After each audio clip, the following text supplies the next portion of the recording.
Segala puji bagi Allah yang telah berfirman dalam kitabnya yang mulia Al-Quranul Karim pada surah 17 ayat yang ke-9. A'udzu billahi minasyaitonir rajim. Inna hadzal Qur'an yahdi lillati hi aqwam. 9.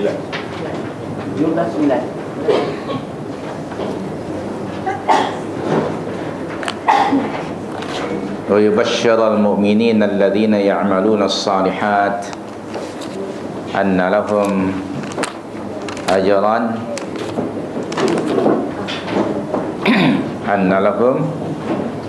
أجرا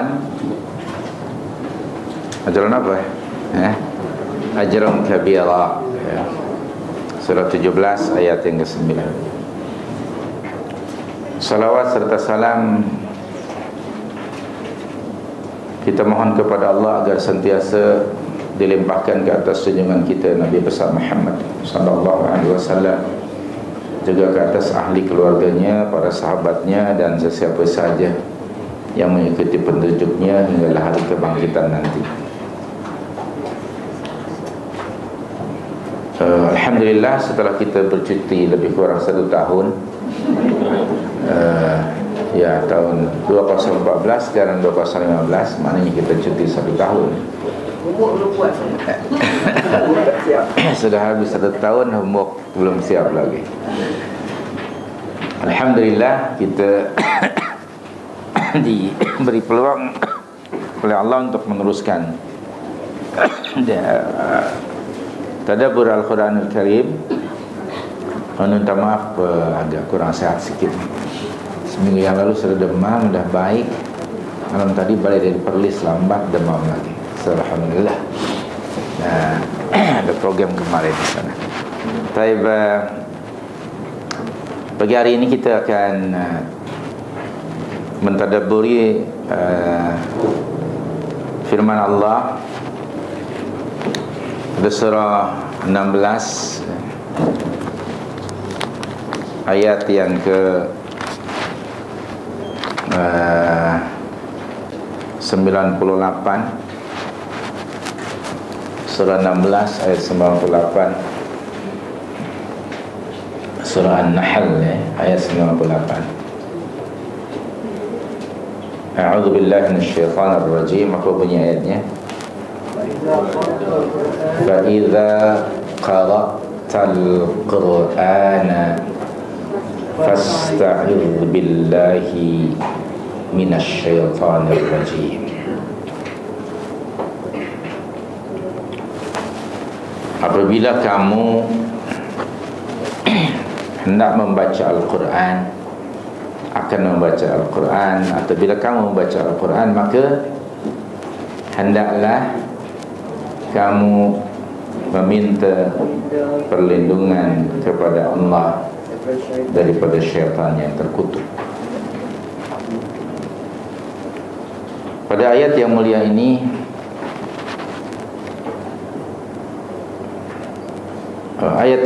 berisi yang pertama, kita lihat dari fa idza qara'tal Qur'an. Ini mengisyaratkan bahawa hendaknya kita melazimi tilawah atau membaca Al-Quran. Tiap-tiap individu supaya bertizam setiap hari membaca Al-Quran. Carilah masa yang sesuai, yang memungkinkan apabila membaca Al-Quran itu tidak ada gangguan, sama ada luaran atau di minda kita.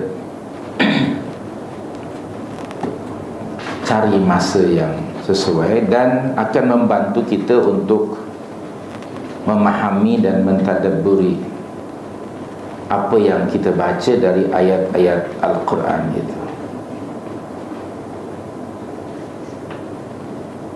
Dan antara masa yang terbaik bila tu? Iaitu pada waktu fajar, waktu subuh.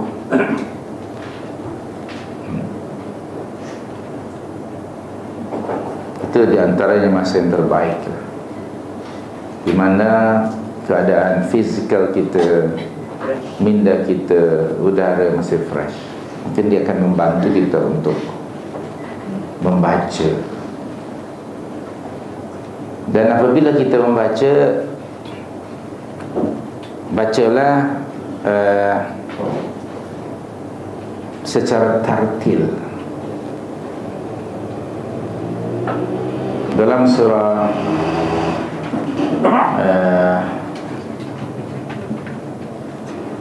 73 ayat yang keempat, surah Al-Muzammil, ayat yang keempat apa bunyinya? Ausil alaihi warattil Qur'ana tartila. Warattilil Qur'ana tartila. Apa maknanya warattil? Dan bacalah Al-Quran secara apa? Tartil. Slowly and steadily. Perlahan-lahan, jelas. Ada tartil, berhenti pada setiap hujung ayat, tidak diwasalkan. Termasuk tartil membacanya, memperhatikan makharijul huruf, makhraj huruf yang kita lafazkan, memperhatikan juga tajwidnya, dan membaca secara beransur-ansur serta perlahan.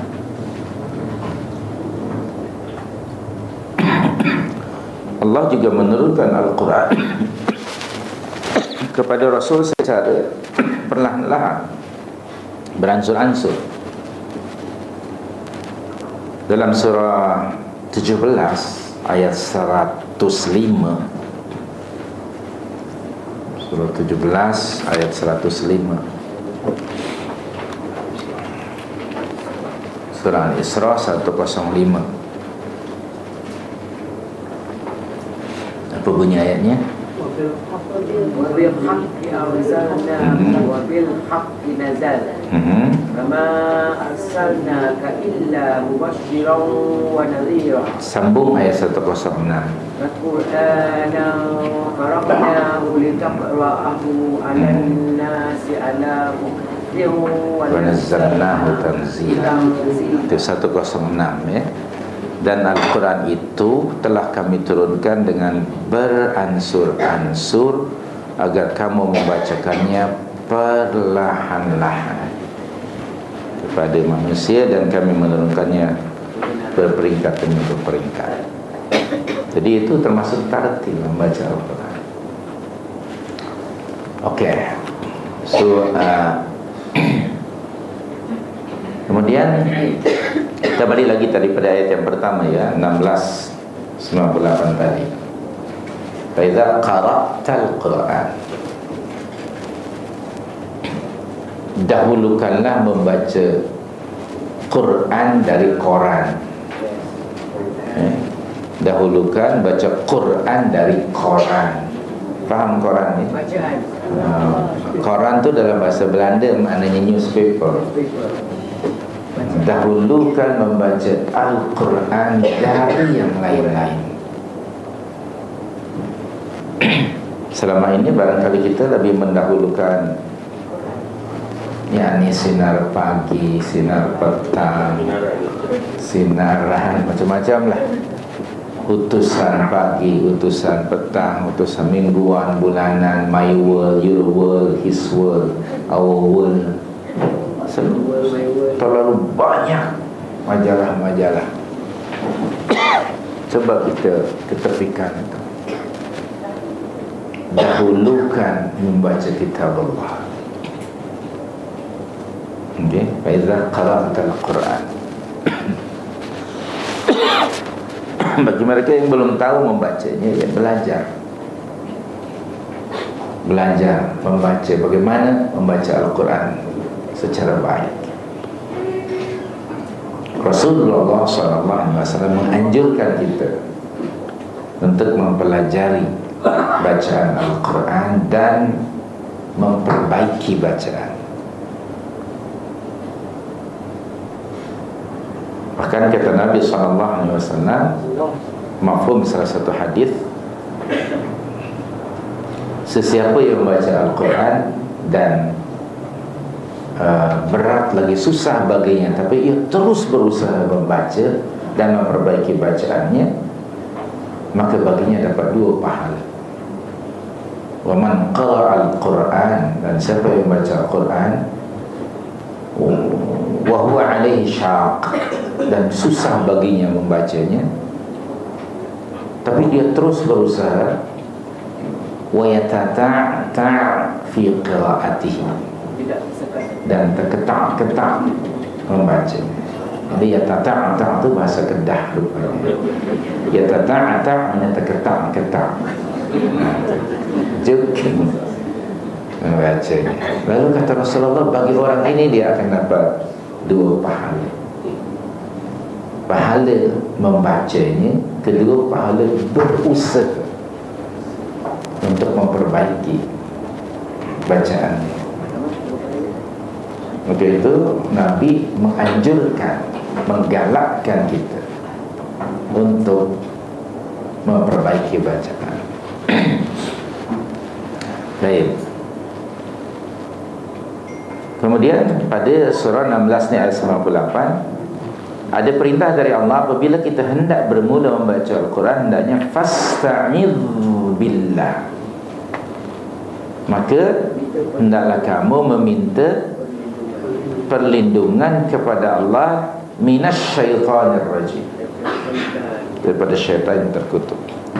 Bila kita hendak memulakan membaca Al-Quran, sama ada di luar salat atau dalam salat, hendaknya memulakannya dengan membaca ta'awudz, iaitu a'udzu billahi minasyaitanir rajim. Ini perintah dari Allah. Bila kita hendak bermula, bila mula saja nak mula baca Quran, bacalah ta'awudz.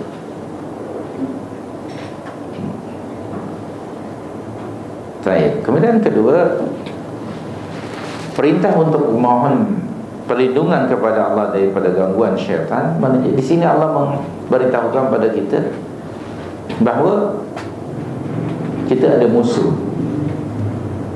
Allah sudah menetapkan bahawa manusia ada musuh, terdiri pada syaitan. Banyak ayat-ayat dalam Al-Quran sebagai informasi dan sekaligus amaran dari Allah kepada kita bahawa kita ada musuh yang namanya syaitan. Dan permusuhan syaitan terhadap manusia ini bermula bila mulanya? Semasa penciptaan Adam dahulu. Dan permusuhan syaitan terhadap manusia tidak ada rehatnya, tidak ada perdamaian, tidak ada ceasefire. Dia berterusan hinggalah hari kiamat. Jadi ini informasi dari Allah bahawa kita ada musuh yang namanya syaitan. Banyak dalam Al-Quran amaran dari Allah tentang hal ini.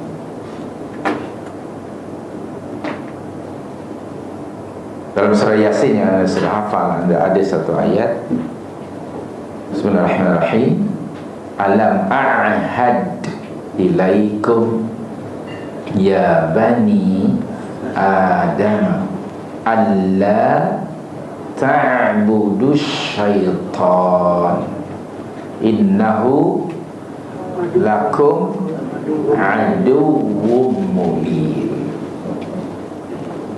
Tengok di situ ayat ni, innahu lakum aduwwum mubin. Sesungguhnya syaitan itu adalah musuh yang nyata bagi kamu. Surah berapa tadi? Saya tak ingat nombor surah. 36 ayat. Ayat berapa ya? Ayat berapa ya? 60. Terima kasih kerana membantu saya ya. 36, 60. Nah, itu.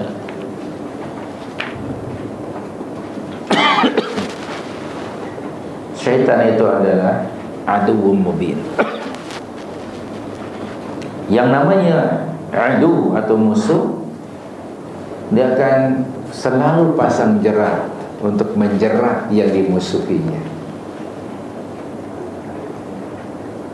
Kemudian antara bentuk permusuhan syaitan terhadap manusia ialah sentiasa menghalangi manusia dari melakukan amal soleh.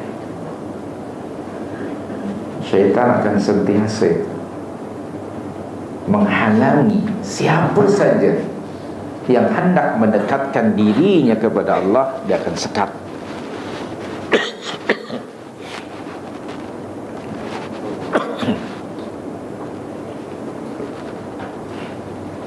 Oleh itu, apabila ada gangguan daripada syaitan, kita mesti beristi'adzah,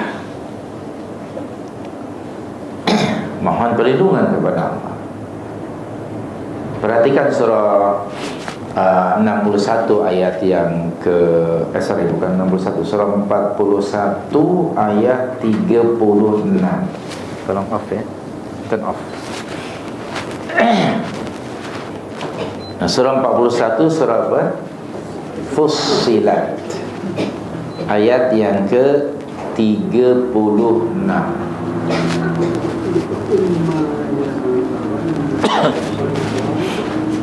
Baca ayatnya.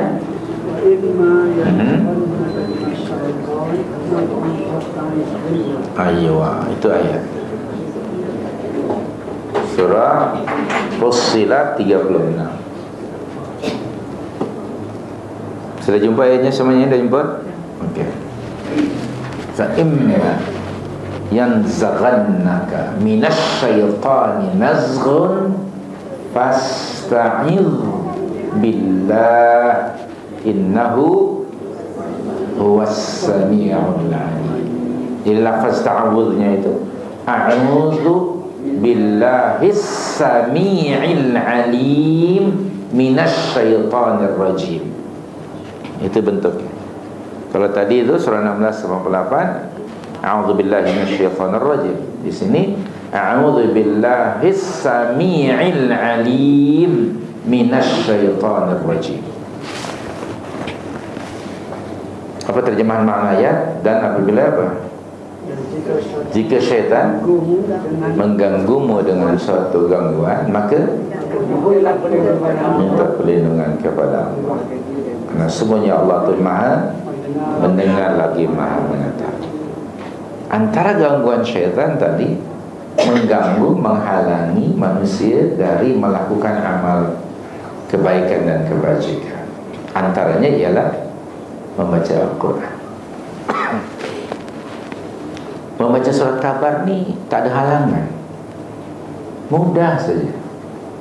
Dengan kopi O segelas, dia boleh 2 jam membaca, dari muka surah pertama hingga hujung, dan diulang lagi dari hujung balik lagi ke depan. Mudah dan tidak rasa apa, tak rasa lenguh, tidak rasa jemut, tak rasa tak ngantuk, okay. Tak rasa berat. Tapi bila membaca Al-Quran,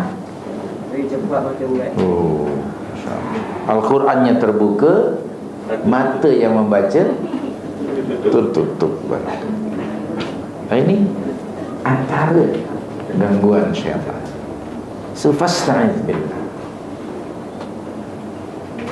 Okay, maka mesti ada persediaan, persiapan yang patut dilakukan sebelum memulakan membaca Al-Quran. Okey. Fasta'idz billah. Jadi ini mengisyaratkan adanya adawah, permusuhan syaitan terhadap manusia. Kemudian Allah sudah memberitahukan melalui firman-Nya yang mulia tadi, kita ni tidak akan mampu mengalahkan syaitan. Okay. Syaitan maknanya lebih canggih. Oleh itu Allah memerintahkan kita untuk beristi'adzah. Kita memohon, meminta perlindungan kepada Allah daripada gangguan syaitan. Karena syaitan itu unseen, ya. Dia tidak nampak. Tidak nampak. Syaitan yang namanya, yang asalnya jin. Syaitan ni asalnya jin. Tapi bila dia disobey Allah, lalu Allah mengutuknya dan Allah memanggilnya sebagai iblis. Dalam surah Al-Kahf, ya, surah 18 ayat 50, ya, Allah memberitahukan pada kita bahawa iblis itu dahulunya adalah kana minal jinni. Surah 18 ayat 50.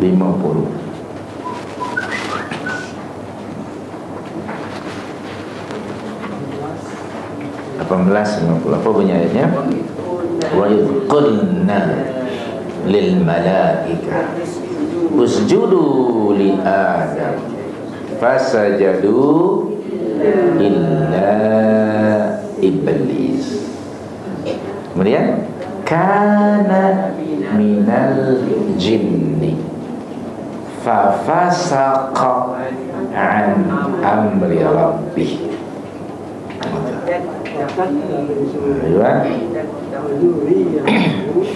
Aulia wa hum lakum adu. Bisal zalimin badal. Dan ingatlah ketika kami, yang Allah berfirman kepada para malaikat, sujudlah kamu kepada Adam. Maka sujudlah mereka kecuali iblis.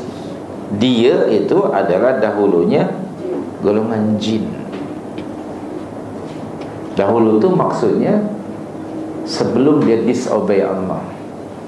Jin dari sudut bahasa maknanya unseen, yang tidak nampak. Dari kalimah jannah, jim dengan nun ada sabdu. Jannah ya jinnu jinnun. Ini tidak nampak. Kandungan seorang wanita yang mengandung hari pertama hinggalah sebelum 4 bulan, dalam kandungan itu disebut janin. Kenapa? Kerana tidak nampak, disebut janin. Dan orang yang gila disebut majnun, diganggu oleh jin dan akalnya tidak stabil. Syurga disebut jannatun, kerana apa-apa yang ada di dalam syurga, kata Rasul, tidak pernah nampak dengan mata ini, tidak pernah terdengar melalui pendengaran, dan tidak pernah terlintas dalam fikiran seseorang. Maka disebut jannatun, kerana tidak nampak. Baik, dulu dia ni jin, makhluk yang never disobey Allah, sama dengan malaikat. Tapi ketika Allah menciptakan makhluk yang baru yang namanya manusia, Adam, itu mula timbul jealousy. Kerana makhluk yang baru datang ini dianugerahkan Allah ilmu. Kemudian Allah memerintahkan dia untuk sujud, menghormati Adam. Maka dia tidak mentaati perintah Allah. Aba, dia enggan mematuhi perintah Allah. Wastakbara, dan dia bongkak, takabbur, wa kana minal kafirin. Al-Baqarah 34, dan adalah ia termasuk orang-orang yang kafir. Surah yang kedua ayat 34.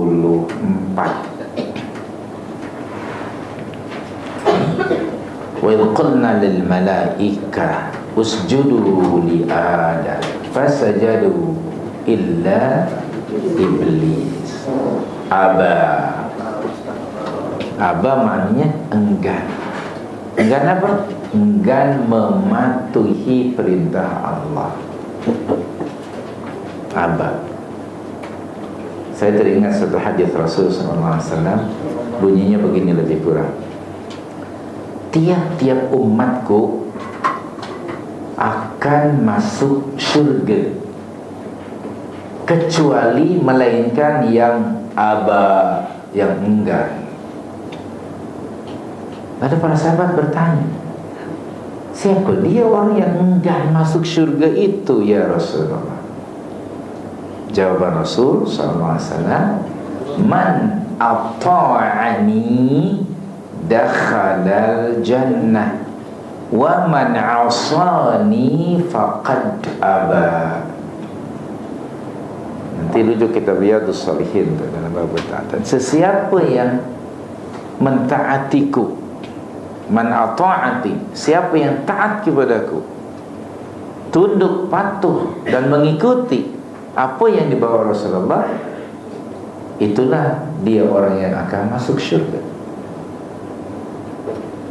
Dan sesiapa yang enggan, aba itu enggan, sesiapa yang enggan mentaatiku, tidak mau mentaati Rasul, enggan menerima titah perintah dari Rasul, maka itulah dia orang yang sesiapa yang disobey me, sesiapa yang maksiat, sesiapa yang menderhakaiku, menderhaka kepada Rasul, itulah dia orang yang enggan masuk syurga. Wa man asani, sesiapa yang disobey me, faqad aba, itulah dia orang yang enggan masuk syurga. Coba kita tengok, kita kelompok yang mana ni, masuk yang mana? Adakah yang mentaati Rasul atau yang menderhakai? Masing-masing berfikir. Dalam hadis 40 Nawawi, hadis nombor 36 ke 37, ragu-ragu saya, boleh dirujuk nanti. Nabi menyatakan begini, la yu'minu ahadukum, tidak beriman salah seorang di antara kamu, hatta yakuna hawahu taba'an lima jitu bihi. Tidak beriman salah seorang di antara kamu hingga keinginan-keinginannya, kecenderungan-kecenderungannya, pilihannya, hawa nafsunya ikut tunduk patuh pada apa yang aku bawa. Nanti rujuk hadis 40. La yu'minu ahadukum hatta yakuna hawahu taba'an lima ji'tu bih. Tidak beriman salah seorang di antara kamu hingga hawa nafsunya, keinginannya, kecenderungannya, pilihannya ikut tunduk patuh pada apa yang aku bawa. Itu dia. Tuntutan iman ialah menundukkan keinginan, pilihan kita semata-mata demi memenuhi keinginan dan pilihan Allah dan Rasulnya. Coba kita ni ada hawa kan, ada keinginan kita. Pastikan supaya ia selari dengan apa yang dibawa oleh Rasulullah SAW.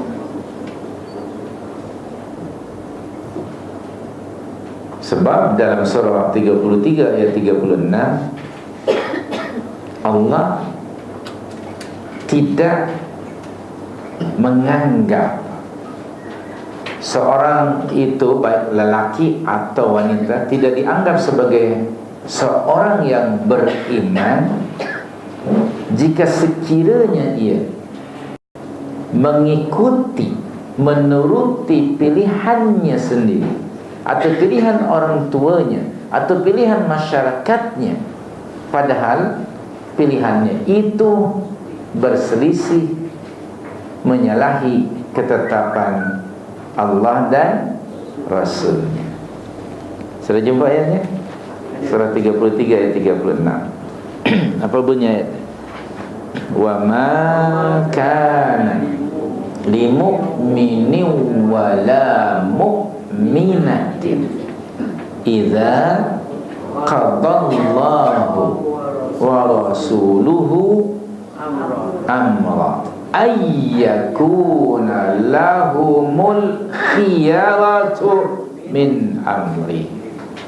Kalau ada orang yang memilih mengikuti pilihannya sendiri, maka ia telah disobey Allah and the messenger. Tengok ayat berikutnya apa?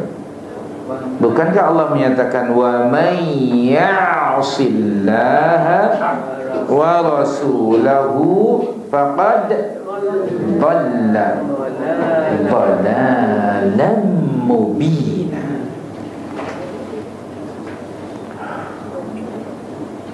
Tak sesak nafas ke kalau saya membaca ayat ini? Takut, gemetar. Kadang-kadang bertanya, adakah saya ini mukmin yang sebenarnya? Adakah saya sudah benar-benar mukmin? Atau masih ada pada diri saya kecenderungan mengikuti my own choice? Masing-masing kadang beri ayat ini. Okay? Masing-masing coba. Kerana kebanyakan orang, kecuali mereka yang dirahmati oleh Allah, lebih cenderung mengikuti their own choice rather than menerima ketetapan Allah dan Rasul. Dan semua perhatikan di situ ada kalimat amron, indefinite word, nakirah, maknanya a matter, apa je, apa juga urusan. Sekiranya sudah ada ketetapan dari Allah dan Rasul, maka we have no choice, melainkan apa? Ikut, menerima, okay? Menerima, taat dan ikut. Iman yang sebenarnya ialah iman yang menuntut kita sikap seperti itu. Ittiba', mengikuti, taat yang tidak berbelah bagi. Kalau ada orang yang tidak mau mentaati Allah dan Rasulnya atau enggan,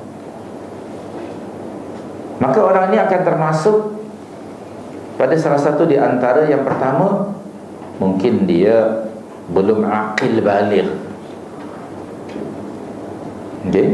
Kalau dia refuse to obey Allah and the messenger, ada kemungkinan dia seorang anak yang belum aqil baligh. Kemungkinan yang kedua, mungkin dia gila. Okay? Siapa saja yang tidak mau tunduk patuh taat kepada Allah dan Rasul, mungkin dia orang gila. Kemungkinan ketiga, dia kafir. Dan kalau ada orang mendakwa dirinya Muslim, tapi dia enggan mematuhi perintah Allah dan Rasulnya, pilihlah. Either dia yang pertama, siapa tadi? Anak kecil yang belum akil balik. Atau yang kedua, orang gila. Atau yang ketiga, kafir. Dia tidak mungkin keluar dari ini.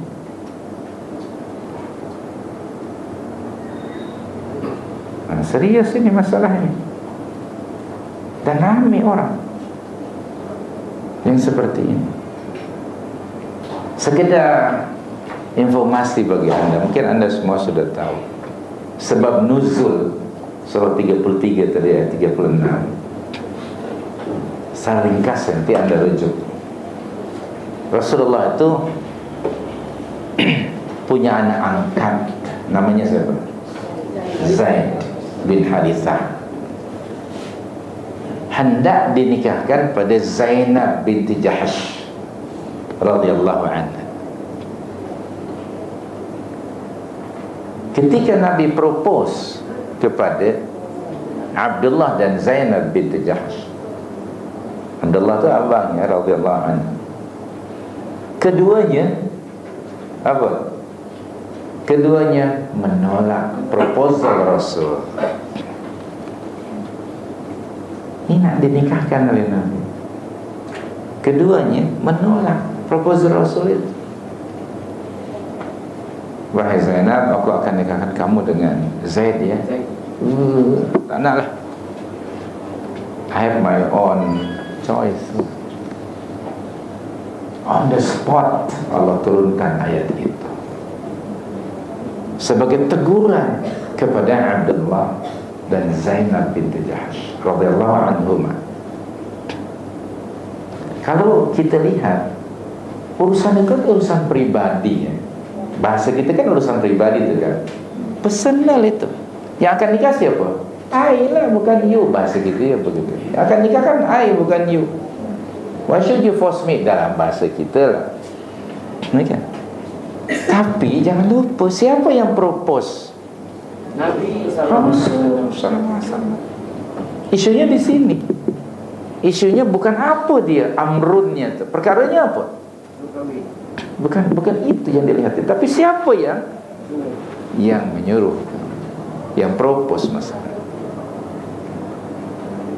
Hatta dalam perkara yang kita masukkan, perkara syakhsiyah, urusan pribadi, kalau Rasul yang menetapkan, we have no choice. Why? Sebab ketetapan Rasul, tindakan Rasul itu instruction dari langit. Jangan lupa itu. Surah 53 ayat 3 dan 4. Okey. Tindak tanduk Rasul, keputusan Rasulullah itu adalah wahyu dari langit. Tidak mengikut his own desire. Tengok surah 53 ayat 3 dan ke-4. Surah 53 tadi ya. Surah apa? Surah An-Najm. Wa ma yantiqu 'anil hawa in wa illa wahyun yuha. Anda di sini perhatikan. Ini bahasa kita lah supaya kita faham. Dalam urusan pribadi pun kita mesti tunduk dan patuh pada ketetapan dan pilihan Allah dan Rasul. What do you think dalam urusan agama? Mana yang lebih berat? Tentu urusan-urusan agama. Kalau kita nak sebut tadi urusan pribadi, urusan pribadi dalam bahasa kita ya, dalam bahasa kita seolah-olah tidak ada hubung kait dengan agama. Itu dalam persepsi kita. Urusan pribadi seakan-akan tidak ada hubung kait dengan agama. Padahal hatta dalam urusan itu pun ada hubung kait dengan agama. Kerana Islam adalah agama yang mengatur urusan hubungan seorang hamba dengan Tuhannya, dan juga urusan hidup seorang hamba, hubungan hamba dengan makhluk yang lain. Itu harus dipahami ini. Dan agama Islam ialah agama yang sangat komprehensif, membincangkan urusan apa saja yang ada hubungan dengan kehidupan. That is why Allah menggunakan kalimat amron tadi dalam surah 33 ayat 36. Amron itu isim nakirah disebutnya. Kata benda indefinite word. Indefinite. Amron. Satu urusan. Kalau lihat tadi sebab nuzulnya urusan pernikahan. Yang datang membawa proposal ini Rasul, wajib menerima dan wajib mengetepikan pilihan sendiri. Abdullah ibn Jahsh dan Zainab binti Jahsh ditegur langsung oleh Allah ketika keduanya menolak dan tidak menyetujui ketetapan Rasul. Langsung ayat itu turun. Dan apabila ayat itu turun, segera mereka beristighfar.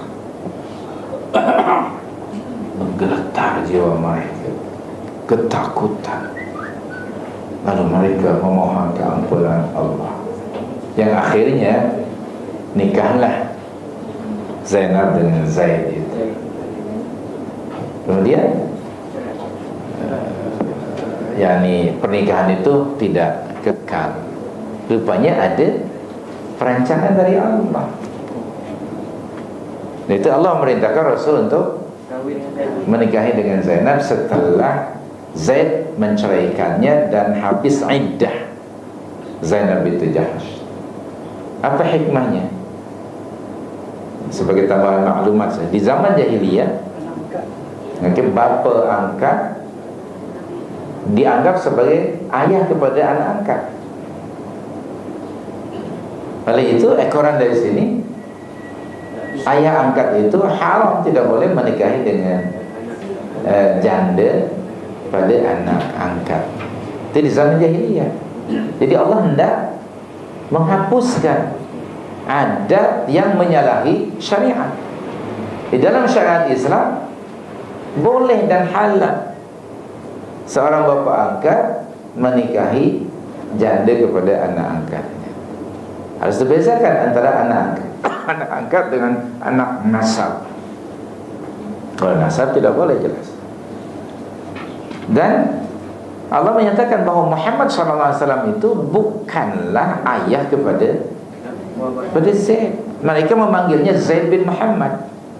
Allah menurunkan surah 33 ini. Maka Allah menyatakan dalam final keputusan dari Allah, surah 33 ayat 40. Surah 33 ayat 40. Ma kana Muhammadun aba ahadin min rijalikum walakin Rasulullah wa khataman nabiyyin.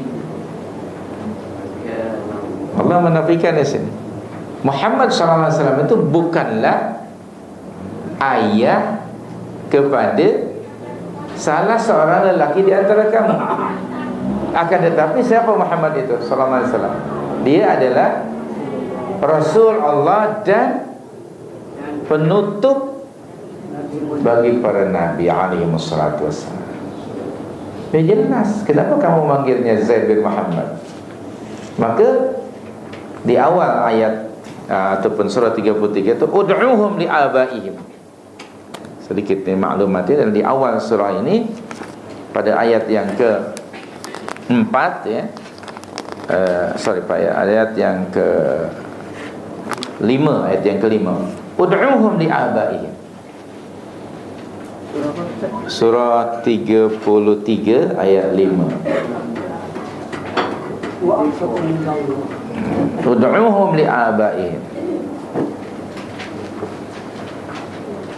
Jadi di sini Allah menghapuskan tradisi jahiliyah, yaitu membinkan anak angkat kepada bapa angkat. Dihapus. Tetap dia anak angkat. Sama ada dia ikhwan kamu ataupun maula kamu. Kemudian sebagai anak angkat tidak ada hubung kait dengan bapa angkat. Dia bukan nasab darah. Oleh itu, ketika Zaid bin Harithah radhiyallahu anhu menceraikan Zainab binti Jahsh radhiyallahu anha, Allah memerintahkan kepada Rasul untuk menikahi. Dan akhirnya nikah. Tujuannya ialah untuk menghapuskan tradisi jahiliyah dan menetapkan syariat Islam. Apa ketetapannya? Bahawa ayah angkat halal dan boleh menikahi janda pada bapa pada anak angkat. Itu ketetapan. Ustaz, kalau anak angkat telah pun dibinkan kepada bapa angkatnya, patutkah anak tukar semula? Ya, wajib ditukar. Ini perintah dari Allah, ayat 4 dan ayat 5. Itu jelas ya. Jadi Rasul sendiri pernah disebut tabanni. Tabanni itu mengangkat anak. Jadi sebelum kita mengangkat anak, sudah ada contoh dari Rasulullah. Kalau nak mengangkat anak, ya contohilah sunnah Nabi dalam perkara itu. Apa sunnahnya? Tidak membinkan kepada Rasul. Lalu ditetapkan oleh Allah, mereka adalah anak angkat. bukan anak darah dan keturunan kamu. Tentang nanti technically macam mana mengubah, itu isu dunia pentadbiran. Tapi ayat ini turun justru for that purpose, kerana ada isu itu. Kemudian kalau siapa yang disobey, I tak nak, I tetap ayat begitu susah itu dan ini. Tadi dibaca ayat yang ke-36. That mean apa? Orang itu lebih cenderung pada pilihannya, keinginannya, hawa nafsunya. Padahal sudah sampai ayat ini dibacakan kepadanya, berarti dia termasuk orang yang ya'sillah wa rasulah tadi. Sesiapa yang menderhakai Allah dan Rasul, maka dia berada dalam kesesatan yang nyata sekali. Wa may ya'sillah wa rasulahu faqad dhalla dhalalan mubina. Itu ayat yang ke-36 tadi. Okey, so kita balik lagi pada perbincangan kita. Surah tadi yang pertama sekali 1658. Fa idza qara'ta al-Qur'an fasta'iz billahi minasyaitonir rajim. Jadi sudah disebutkan oleh Allah, bila ada gangguan, bila memulakan tilawah Al-Quran, qiraat Al-Quran, baca ta'awud, kerana syaitan akan sentiasa mengganggunya dan menghalanginya. Tidak ada sesiapa pun yang dapat melemahkan syaitan kecuali kita berta'awud kepada Allah Subhanahu wa ta'ala dan mendekatkan diri kepada Allah. Salah satu di antara cara-cara yang banyak bagi mendekatkan diri kepada Allah ialah tilawah Al-Quran dan mentadabburinya. Itu salah satunya. Jadi apabila kamu membaca Al-Quran Al-Karim, maka syaitan akan jauh. Kerana tadi bermula membaca Al-Quran dengan ta'awud, memohon perlindungan kepada Allah Subhanahu wa ta'ala. Baik. Kemudian tentang syaitan ni saya tidak akan bincangkan lebih panjang lah. Nanti anda baca buku yang dikarang oleh Dr. Umar Sulaiman Al-Ashqar. Judulnya tu Alam Jin dan Malaikat, Ensiklopedia Jin dan Malaikat.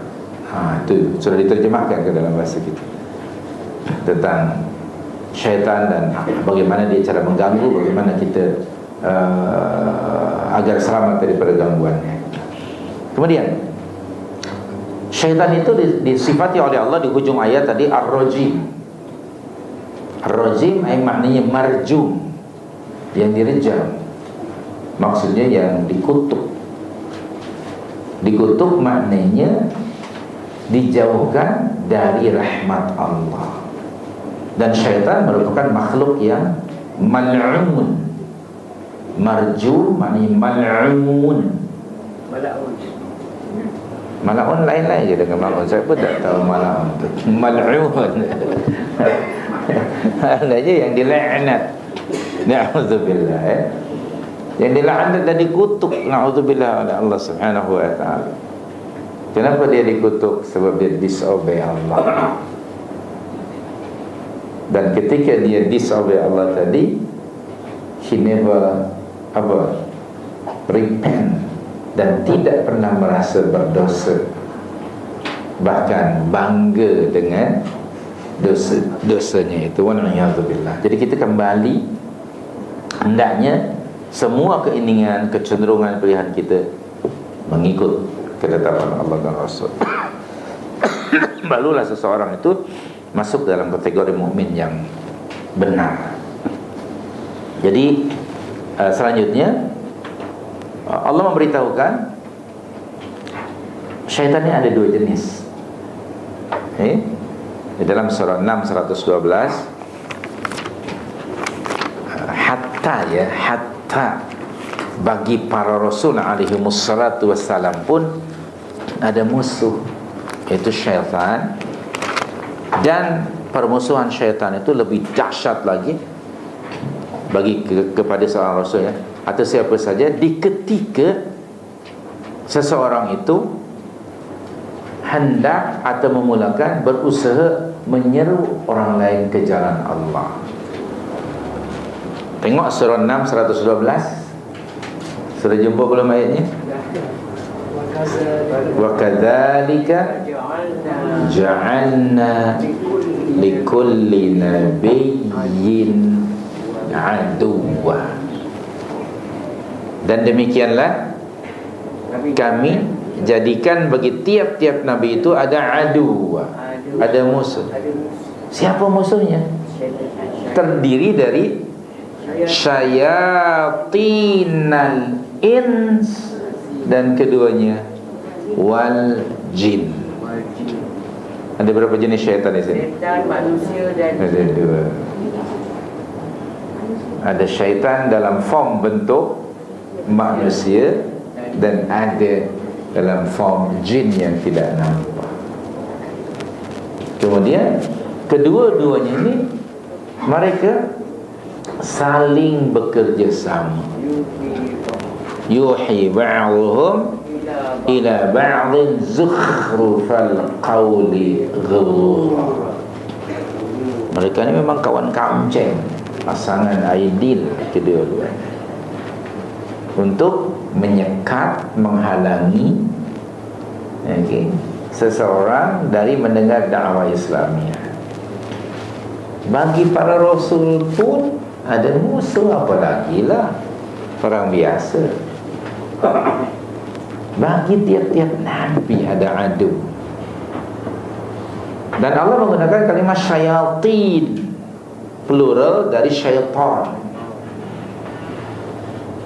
Allah menggunakan istilah itu, syayatinul insi.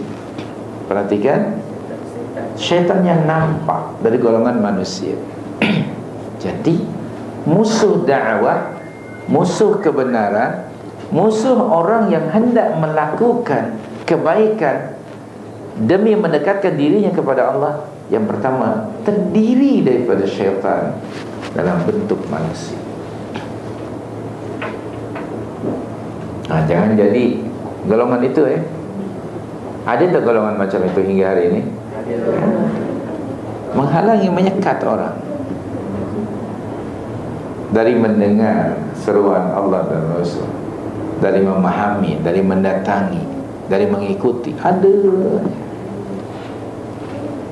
Dan mereka ini sangat agresif, proaktif untuk menyekat manusia. Banyaklah ayat Al-Quran dan sirah Nabawiyah yang dibaca. Dan permusuhan ini nampak ketika seseorang itu sudah diangkat menjadi Rasul Allah. Sekedar mengulang sejarah ataupun sirah Rasul.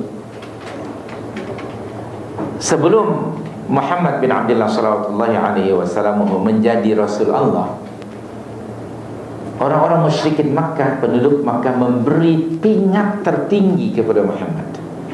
Pingat apa? Al-Amin. Tidak ada orang yang mendapat pingat sebegitu tinggi. Lalu ketika Allah memerintahkan surah 26 ayat 114, kemudian surah 4 ayat yang ke 84 ya.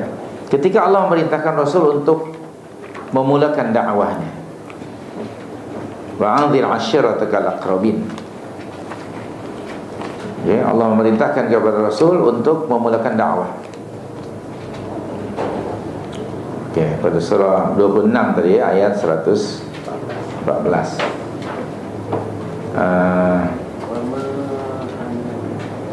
Ya.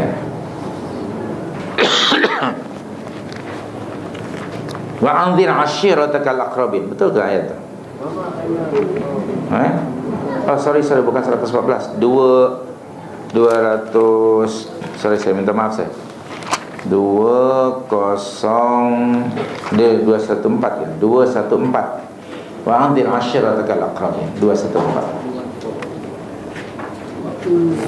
Okey, sudah jumpa ayatnya. Dan ini sekedar tambahan maklumat saja ya bagi anda untuk dihubung kaitkan tadi adanya musuh. Dan lagi satu pada surah 15 ayat 94. 15:94. Okey.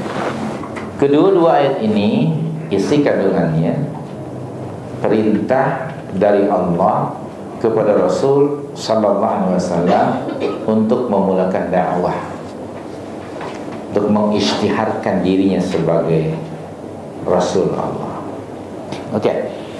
Di satu pagi Rasul SAW memanjat bukit Safa di Makkah. Dan lalu Rasul SAW setelah ada di atas mengatakan, "Wa sabaha." Selamat pagi. Wa sabaha. Macam kalau kita sekarang ada siren dibunyikan. Perkataan itu diucapkan untuk memberitahukan akan ada sesuatu yang sangat mustahak. Lalu mereka yang mendengar segera datang. Setiap kabilah, pemimpin-pemimpin kabilah ataupun wakil mereka datang. Lalu Nabi menyatakan, ini dalam sirah nanti Anda baca, apa yang akan kamu katakan kepadaku kalau aku beritahukan kepada kamu bahawa di sebalik bukit-bukit yang mengelilingi bandar Makkah ini ada tentera asing, tentera luar yang sedang bersedia untuk menyerang kota Makkah. Kamu percaya tak apa yang aku sampaikan ini? Jawaban mereka, ma jarrabna bika kadhiba. Benar, kami percaya kerana kami tidak pernah menemui kamu berdusta, berbohong walaupun sekali. Perhatikan, mereka kata, ya, kami membenarkan apa jua yang kamu sampaikan kepada kami, kerana kamu tidak pernah berdusta. Lega kan Rasulullah mendengar respon mereka. Lalu Nabi menyatakan, sesungguhnya aku ini adalah utusan Allah yang diutus Allah kepada kamu khususnya dan kepada orang ramai manusia amnya, dan di hadapan aku ada azab yang pedih. Bagaimana sikap mereka sekarang? Sudah berbalik. Terbeliak, tersentak mereka, terngangah mulut mereka terbuka, mata mereka pun keluar, semua terperanjat. Dan orang yang paling cepat sedar ialah Pak Lahab dengan mengatakan, tabban laka ya Muhammad sairul ayyam alihada jama'atana. Damn you. Tabban tu damn you, kurang asam kau, celoko kata orang Jawa, celaka kau, kurang asam. Adakah untuk ini kamu kumpulkan kami di sini? Hingga Allah merespon dengan turun surah apa? Tabbat yada Abi Lahab. Isu ini saya bangkitkan pada anda ketika Nabi memulakan dakwah, maka permusuhan, musuh tadi mula menampakkan jati. Sebelum itu Nabi tidak ada musuh, bahkan orang yang dipercayai.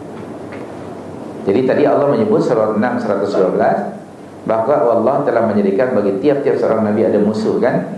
Terdiri pada syaitan, manusia dan jin. Bila memulakan dakwah baru muncul. Syaitan tidak pernah memusuhi Adam sebelum Allah memerintahkan dia untuk sujud, sebelum Allah mengajarkan ilmu kepada Adam. Jadi kalau seorang Rasul pun ada musuh, apalagi lah orang lain. Nah, anda sudah masuk dalam dunia dakwah, please get ready mentally bahawa anda akan ada musuh. Terdiri dari apa? Syayatinul insi dan wal jin. Anda harus bersedia ni mentally. Once you masuk dalam dunia dakwah, ini bukan dunia glamour, anda akan dimusuhi. Ini sunnah para Rasul alaihi wassalatu wassalam. Tiap-tiap Rasul selalu kena sengat. Tiap-tiap orang yang mengajar kebaikan selalu kena sengat. Sebaliknya orang yang mengajak kepada kemungkaran selalu dapat pengat. Ini bila mengajak kepada kejahatan, kemungkaran, dia akan dapat pengat, insya-Allah. Ini sunnatul. Kalau anda tidak ready untuk kena sengat, withdraw saja, masuk saja ke Akademi Fantasia. Anda akan jadi kelemah, pasti akan dapat pengat. Okey, begitu. So ini adalah kebenaran dari firman Allah surah 6 112. So macam mana caranya tadi? Fasta'idzu billah. Anda baca nanti doa-doa Rasul dalam kitab Al-Hisnul Muslim. Doa memohon perlindungan kepada Allah daripada musuh, terdiri pada minal jinnati wan nas. Allah menurunkan surah Al-Ma'wadhatani, Qul a'udzu birabbil falaq dan Qul a'udzu birabbin nas. Dua, minal jinnati wan nas. Dalam konteks tadi menyekat dari melakukan kebaikan, Allah sebut manusia dahulu, baru jin. Itu perbezaannya. Surah 6 112 disebut syayatinul insi, baru al-jin. Tapi dalam surah An-Nas tadi minal jinnati, baru an-nas terbalik. Oke, nanti anda tengok sendiri apa perbezaannya. So kesimpulan untuk hari inilah, kita baru membincangkan satu ayat, yaitu ta'awudz, a'udzu billahi samil 'anil syaitanir rajim, atau a'udzu billahi minasyaitonir rajim. Apabila kita hendak memulakan membaca Al-Quran, sudah saya terangkan tadi kenapa Allah memerintahkan kita seperti itu. So iltizamkanlah, melazimkanlah membaca Al-Quran supaya syaitan ini lari. Kata Nabi SAW dalam sebuah hadis, janganlah kamu jadikan rumah kamu sunyi seperti kubur. Sesungguhnya rumah yang dibaca di dalamnya Al-Quran, rumah yang dibaca di dalamnya surah Al-Baqarah, tidak akan dimasuki syaitan. Rujuk nanti kita tafsir Al-Quranul Azim by Ibn Kathir, first volume, dalam bab Fadilah surah Al-Baqarah. Jangan kamu jadikan rumah kamu sunyi seperti perkuburan. Sesungguhnya rumah yang dibaca di dalamnya Al-Quran tidak akan dimasuki syaitan. Jadi kalau hendak membaca Al-Quran di mana? Kalau nak baca Al-Quran di mana? Betul ke? Allah. Jadi jangan terbalik, ya? Jangan terbalik. Maka itu terangilah rumahmu dengan sentiasa membaca Al-Quran. Okey, wallahu a'lam. Itu saja untuk pagi hari ini kalimat ta'awudz. InsyaAllah nanti kita akan tadabburi surah Al-Fatihah, ya, pada masa yang akan datang biiznillah dengan izin. Terima kasih. Wallahu a'lam.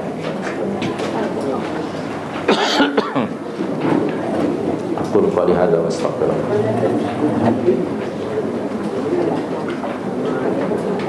Ada soalan ke? Kalau ada sila ajukan kepada Tuan Haji Mat Sirin, dan insya-Allah beliau bersedia untuk menjawabnya. Terima kasih. Aku qali hadza wa astaghfirullah. Mari kita tutup majlis ilmu ini dengan bacaan tasbih kifarah. Subhanaka Allahumma wa bihamdika asyhadu an la ilaha illa anta astaghfiruka wa atubu ilaik. Wa sallallahu ala nabiyyina Muhammad wa ala alihi wa sahbihi ajma'in. Wa akhiru da'wana alhamdulillahi rabbil alamin. Wassalamu alaikum warahmatullahi wabarakatuh.